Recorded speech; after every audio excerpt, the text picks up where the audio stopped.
Hey, what is up?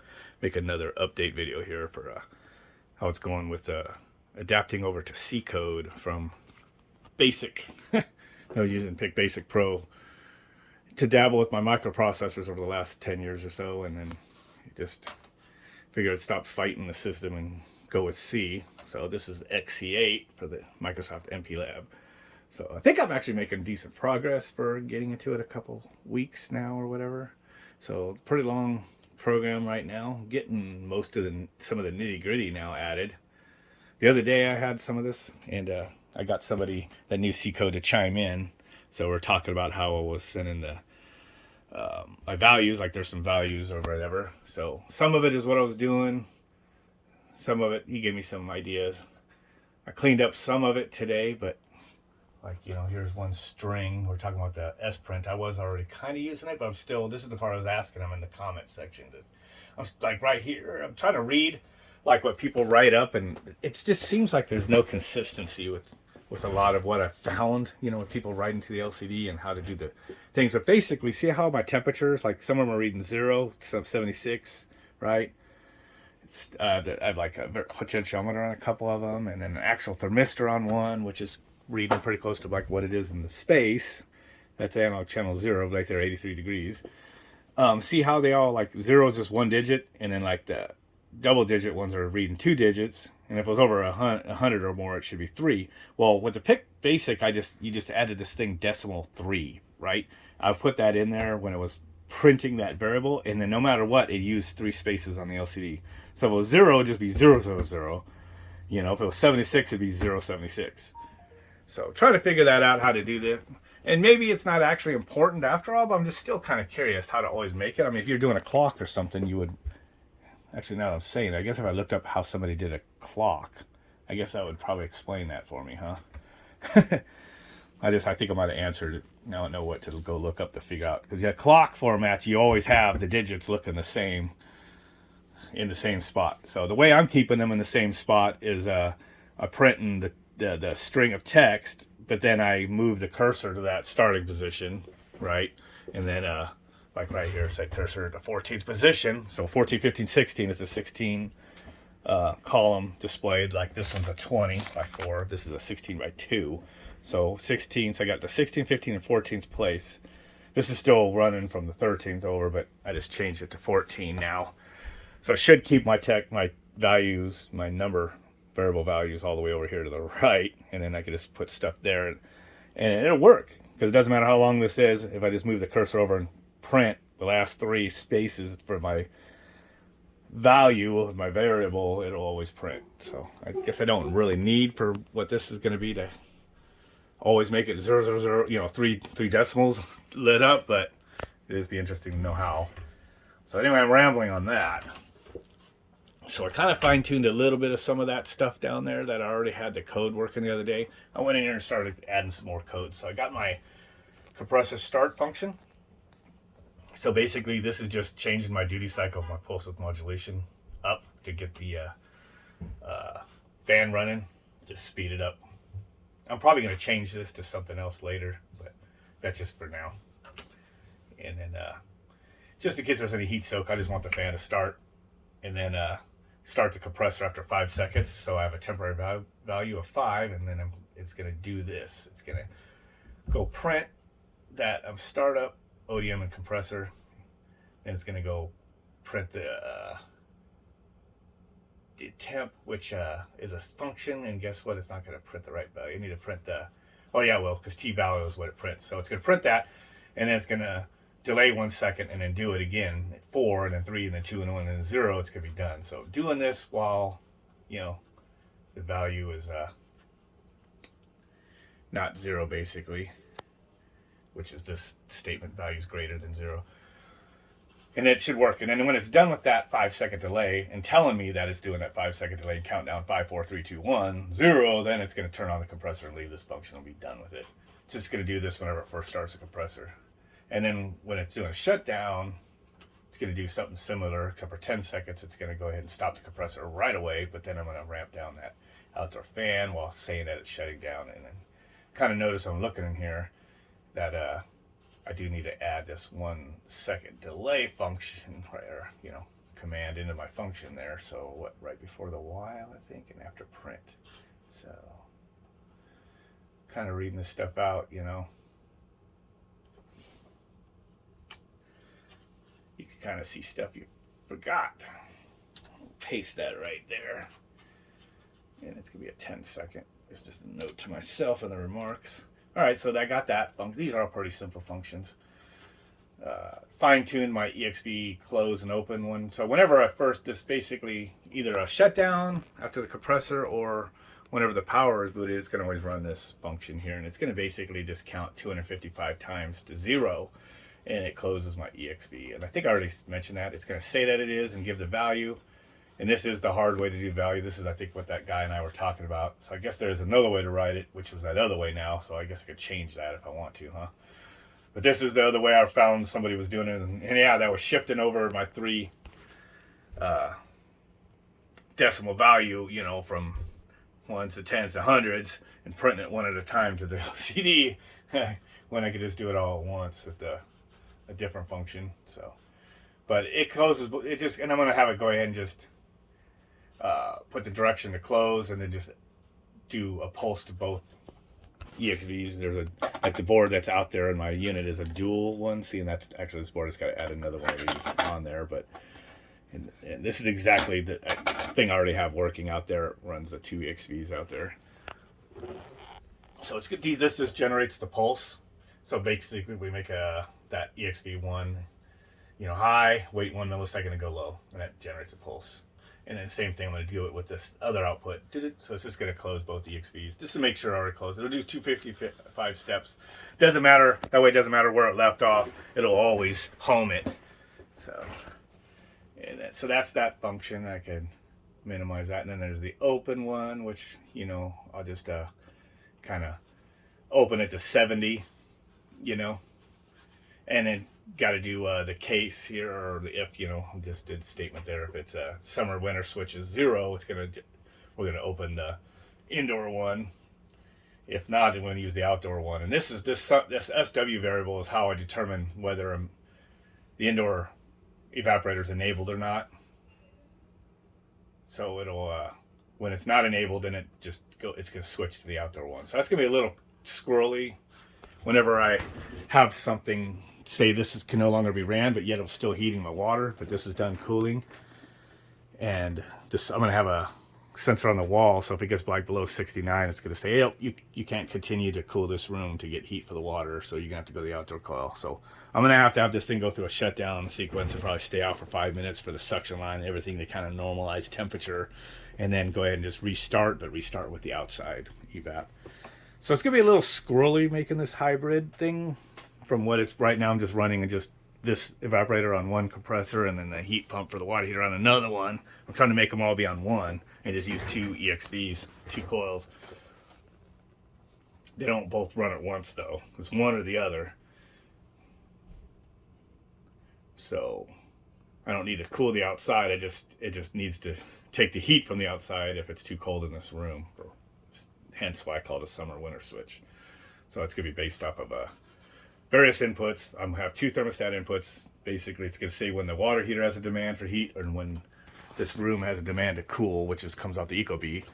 And then I'm going to have my temperature sensor on the wall. That's called space temp. It's just a low limit, basically, like I say 69, because I'll probably be fine if it overcools the room down to 69 before it's going to be actually too cold for me to enjoy it in here.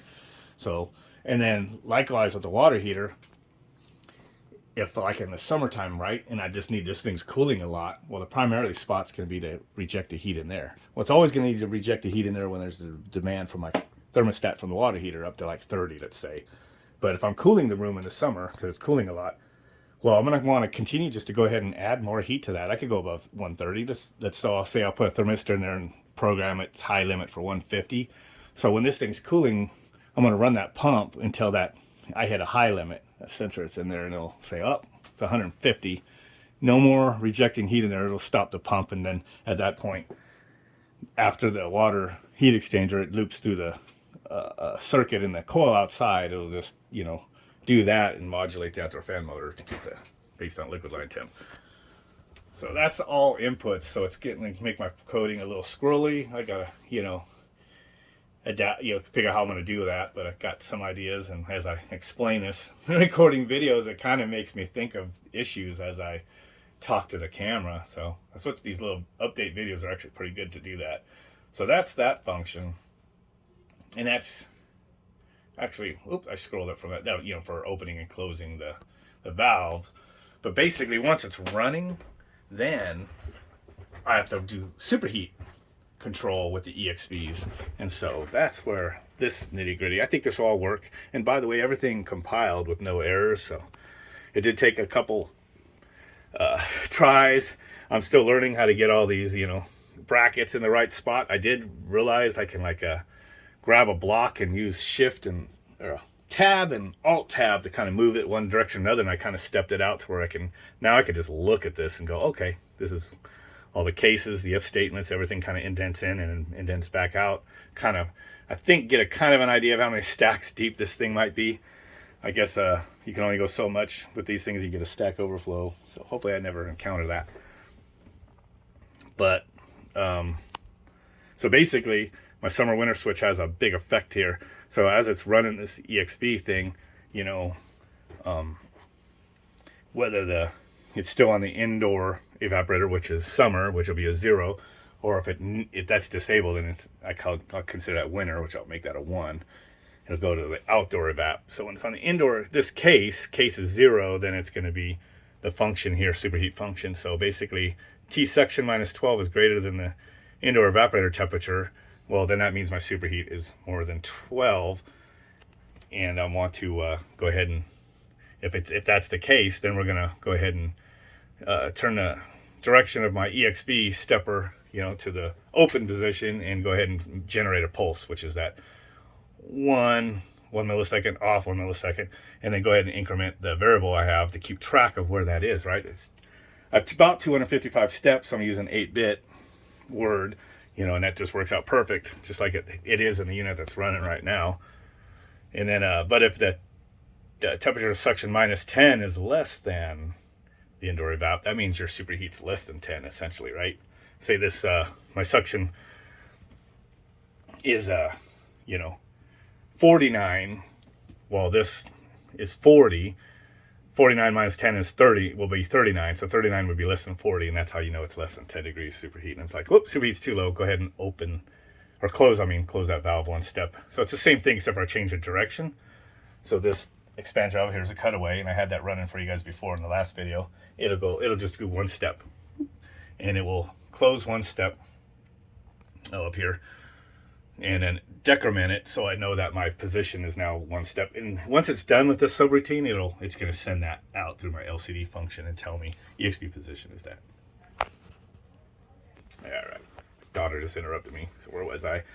So I was saying that the TXV, it's going to print it to the LCD. I'm going to be able to see where it is, just like it does out there now. I'm going to probably have a little more better layout than I used to have, as it just kind of scrolls through different thermistor values, and then EXP step, and stuff like that. Yeah. So, but basically, if this down here is the same thing, it's just that if the working evaporator is the outdoor one instead of the indoor one, then that case will be 1, the switch case, and it's just going to do the same thing, except for the only difference is it's using the thermistor of the outdoor evaporator, right? And then the EXP that it's controlling is number 2, the outdoor one. I could have, and these are actually names, and they're just names for pins, which I have them all laid out because I have them, defined in my program. So comp, is actually port E0, and then pump is E1. I haven't added the pump function yet, but that'll be, like I said, be based on high limit of the water heater, whether that's permitted to run or not. High limit, and if there's a call for water. So if the water heater ever calls, the pump's always on. If the AC is calling, right, from the Ecobee basically has generated a request for this to run, well, that pump's going to run unless it's over the high limit, let's say 150 of the water heater. And it'll simply just shut down the heating of the water heater at that point just by stopping the pump. It doesn't circulate the water, then the refrigerant will just, not be able to reject the heat there anymore. We'll just have to reject it, you know, into the outdoor coil. So, and the water isn't moving. I don't know. It'll get up to probably about up to 180 or so. So hopefully that isn't an issue. I don't think so, because I don't think it will be technically boiling. It might migrate a little bit, but I think it'll migrate so slow with the water heater that it's not going to overheat the water heater like if the pump is running. So that'll be something to deal with when it happens. So I might even put a timer in there function just to bump the pump every now and then just to keep it. But I don't know. I don't think I'll have to. This is all just learning, and it's part of being a redneck, you know, a redneck that knows how to code. Damn. I have to remember that saying. But that's that one. So that's the function. So I did those functions today. Some of the next ones will be I have to get into my EXP, or I mean, sorry, my ODM control and the limits, and just basically it's gonna get a little squirrely, like I said, because of it's just running an AC unit like it is right now is pretty simple, you know. Just turn on a compressor, and then you're gonna run the EXV based on superheat, and you're going to run the outdoor fan based on the temperature of the coil outside. That's it. But when I'm going to use the same compressor, you know, to cool room and based on temperature of the room, and it's also going to heat a water heater based on temperature of the water and the demand for that, you know, all these decisions got to come in effect, and those are things I got to just figure out. But half the time, you know, you get to figure out stuff and learn is just by doing it wrong the first time, and then you learn from the mistakes, and then you get it working. And sometimes this stuff takes a couple of days to figure some stupid thing out and even keep you up at night. But today, like I said, was a good day, and I kind of starting to learn some of this stuff. And then some of the other things I still need to learn, and maybe that guy that was, if he chimes in again, that kind of new C code could kind of point me away, because like I said, I looked this stuff up on the internet, and so many people, especially people from India, I mean, just at them, for example, a lot of people, they love, as soon as they've learned, like say I'm learning this far, oh, I learned how to make something. They'll just start flooding YouTube with how to do videos. You can just tell that there's half of them are copying each other, or they'll put one little spin on it, and they'll just put all these videos out. But they don't explain, like, stuff like deeply, and I've only been finding a couple videos. One I really like I mentioned last video, of course he only has some of the stuff up there and the other stuff is not on YouTube. It's because the guy's, you know, a paid teacher, instructor at some university, but he had one of the best. I liked his video layout on YouTube, and evidently that must be how he's doing it remote if you sign up for his classes. Almost makes you wonder how much they'd be to sign up for a course, but you probably need to have the time to devote to that. But the thing I need to know is, like, you know, when you go to call a function, and I'm learning all this stuff, it's totally different than basic, but like, you know, a lot of these I'm gonna call LCD init, but I don't have to send any arguments, I guess, and I'm just learning about that, arguments in here, because it's just going there to tell it to do something, and it comes back, and it doesn't need to bring back a variable, it doesn't need to do anything like that. So I need to learn more on how to put, you know, the variables in the arguments, you know, and then return them. That way I can maybe even take some of the stuff and put more of it into the header files and stuff, so it you know, cleans up. I have a few things in the header file. The LCD header file is one I downloaded from somebody else, and then I got only this one function working in my temperature functions header file, and that's just this, right, where it just sends it basically, it's not even really a variable. This is the actual physical port in the device, and that is the analog digital register high byte. So I'm sending it over to here and doing my formula I've written right there. Actually, I like how it just let me type it right in there. Where basic, I had to break it down. And it's basically changing it into a temperature. And this function I actually did here, or this equation, it works within a degree or so, because that slope on your 10K NTC is not linear, it's curved. But the way I did this, a little tricky, I kind of plotted it and kind of figured out something that would kind of work. And it does. I don't have to do all those, what they call Steinhardt equations, all these different things I read about, and they were all real complicated, a bunch of code. This one line gets me, it's not down to 1/10 of a degree. It might not even be to 1 degree plus or minus throughout the whole slope. But throughout the range that I run this stuff, it's within a degree. And I think it's within a degree or so through, you know, basically from freezing up to 100, a little over 100, you know, over 100. So that's all I really need. So it works for me, and it's one line of code, even though that probably does do a lot of steps in assembly.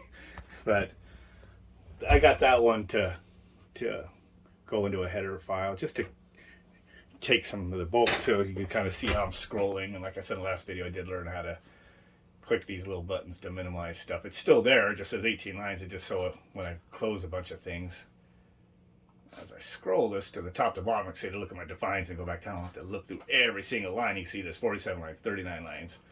Oh yeah, and if you hold your mouse over, it kind of shows you. So I actually got quite a bit of code in here that I've made now. So I think I've come a ways. I always liked logic and stuff.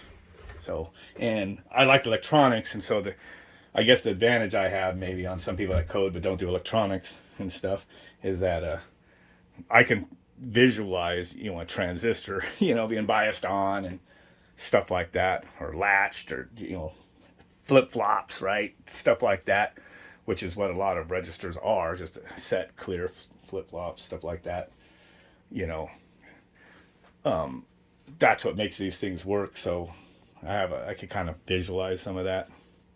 Yeah, especially when you look down at some of the breakdowns of inside. Oh, here's flip-flops right there. So this is your comparator, So here's your comparator, like an AND or gates. And then you have your, here's your flip-flops though.